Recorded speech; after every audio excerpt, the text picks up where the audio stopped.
just by kind of turning things over and say, tell us a little bit about you, the author. Why did you write this book? In 2009, I had the chance to meet the Case Foundation, Steve and Jean Case, the founders of AOL. And as they were coming out and into more of their philanthropic stage, they were thinking about how do we identify, and specifically, how does this generation of millennials, those in their 20s and early 30s, how do they get activated with causes? And as I was going through the research, I sort of had my own epiphany in a way as the lead researcher on the project. And it was, millennial or not, people are participating in social movements. I mean, ALS wasn't a millennial thing. It was, it was the community, it was the country.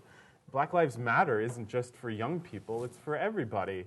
And so I wanted to go out with my research team and look at what's happening in today's movements, and are they not necessarily different, because it's really tough to look at older movements and do some comparisons per se, but really look at, even in the last 5 years, what's worked and what didn't, what's really exciting and really a marketing campaign, and what's really a social movement for good, and so on. So it kind of bred out of this research and being inquisitive.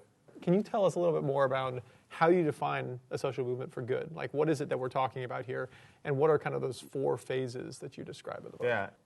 So here's where we kind of came back to. One is that social movements are good are about the interest of a population of people. It is not about an entity or an organization wanting to generate awareness, which is typically where we see a lot of social movements for good being labeled. But we kind of talk in terms that it's being labeled incorrectly. That the interests of the people are going after some change for that population in particular. What's also interesting, too, is in the 4 phases I mentioned in the book, and is that most marketing campaigns really do the first part. They get a lot of belongers, right? So we sat down with folks that did the ALS. I mean, how many of you did the Ice Bucket Challenge yourself, right? Some of you did. Some of you are like, I am absolutely not doing it. When we went back to that whole concept of what happened, it was about belonging to it. It's easier to belong to that environment when the movement reaches a status. It's harder to not be, and it feels awkward at times. So we have a lot of causes today that try to create awareness programs to just get people to belong to their issue. In reality, there isn't much there after that.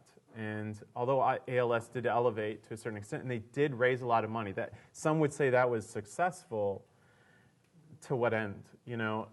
Today, did anybody know there was a second one? It happened, yeah. So there was a second one this last year, and it wasn't obviously as popular, and so they can start to see their believing group going less and less.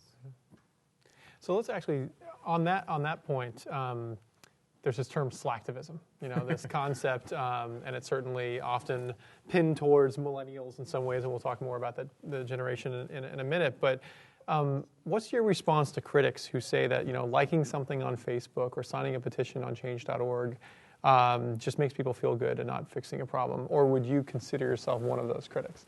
So here's where I am today. I spent some time with a professor at the University of Virginia who studies empathy, Dr. Jim Cohn.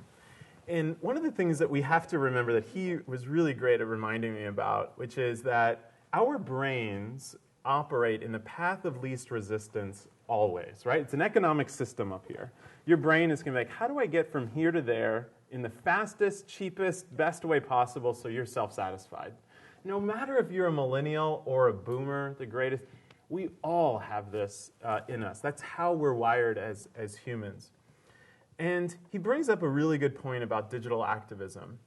In that moment, doing good, there's a double impact effect on the beneficiary, the person that you're trying to help, or the cause or issue, and the individual. The critics would say, I want you to ignore everything about yourself that's human in being empathetic and only focus on a complete quantifiable outcome each and every time. We want your brain to switch off how it normally does and completely go into this methodical area. You could say to people, you know what, your like doesn't matter. But that's like saying to someone, whatever you believe in that moment, I don't think that it's as authentic as somebody else who's going to give $1 to know that there's some quantifiable outcome in the end. So we're getting in the mix of trying to say, some social good is good and some social good is bad in general. What I have found is that, and even in this research project and with millennials too as well, we need that slacktivism for ourselves to also discover what we also care about. And to define for ourselves and to say in that moment, I believe in something and I'm going to raise my hand and show it. Now this is where I think organizations really are challenged. They don't take that and move it to a higher state and say, great, if you like this, here's what you got to keep going and do that with. One organization that I mentioned in the book is one.org. I don't know if you're familiar with the anti-poverty, hunger poverty initiative that they're doing. But they have action levels. They have actions, which are things like likes and posts and all of those. And then they have catalytic actions and then premium actions. And they bring people through a model that says, when you're ready, we're ready for you to go even further. And you know what? When you were walking and you saw a message from us and in that moment your brain said to you, you just want to like it because it feels good, we got you covered. We got that part. But if you're ready in that moment to go even further, we are too. But they're ready for that system, and most organizations aren't. So long-winded answer, sorry, is I don't believe in the critics, no. They are true to a certain extent that slacktivism doesn't necessarily create social change per se, but social change is a mix of many things that occurs. And slacktivism is a lot about us, no matter what age you are, combined with our interest to move forward. Well, thank you. Can we get a round of applause for Derrick? Thanks.